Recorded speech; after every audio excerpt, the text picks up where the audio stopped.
Mahirap kilalanin kung sino ang totoo. Maraming nakatago lang ang sungay. Nagbabalat kayo, tila maamong tupa pag merong mapapala sa'yo. Maraming di na dapat pagkatiwalaan. Tinuring mong kaibigan, tingin sa'yo'y kalaban pag sila'y nauungusan. Daming peke, dami na nila. Dami na nila.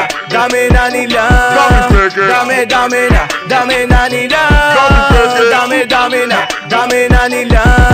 Sa lawak ng daanan, kada sulok may kaibigan, kaapiran, katanguan, sa dami di na malaman. May tunay ba dito kung wala'y maluwag ang pintuan? Dapat kung gagawa ng kwento, dapat makatotohanan. Tulin mo yung sarili mo, maluwag na yung pamilya mo. O sige,